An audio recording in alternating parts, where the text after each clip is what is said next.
If you or a loved one are struggling with type 2 diabetes, you should visit the link in the description below. This clinically proven, drug-free program lowers blood sugar to a normal level and can completely reverse type 2 diabetes within just a few weeks. Here's today's video. The question, are apples safe to eat for a diabetic patient? Answer by Matthew Hahn. The short answer, yes, apples are safe to eat for diabetic patients. The long answer, that depends on a few factors. How many apples is the patient consuming? What is the current prognosis of their diabetic condition? What does the rest of their diet and lifestyle look like? In general, a diabetic patient suffers from a condition known as diabetes mellitus, which is when the person is unable to reduce their blood glucose levels back to basal, normal. A patient may be suffering from one of two types of diabetes mellitus, type I and type 2.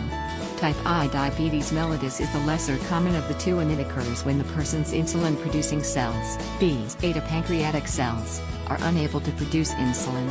Type 2 is the more prevalent of the two, and it occurs when the body's tissues and cells become less sensitive to the insulin being producing in the body. In both cases, the problem is high blood glucose, and thus patients are advised to maintain a diet which does not cause a spike in blood glucose. To determine how a particular food affects blood glucose levels, we have the glycemic index and glycemic load. The former determines how quickly a person's blood sugar level rises after food consumption.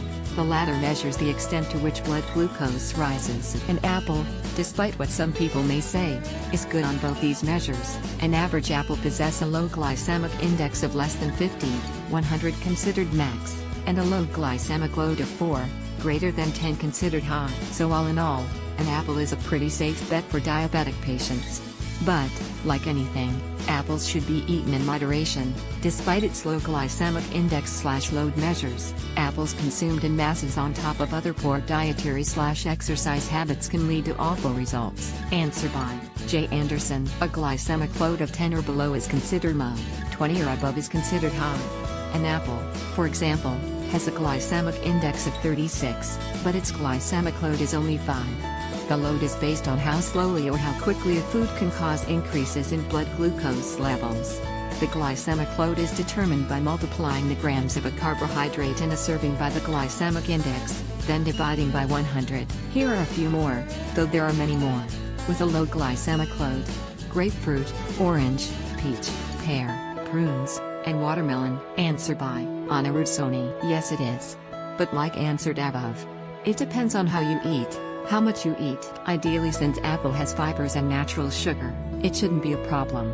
But natural sugar is still sugar. Balance your diet, eat apples alone or combine them with other fruits also. Just don't overdo it.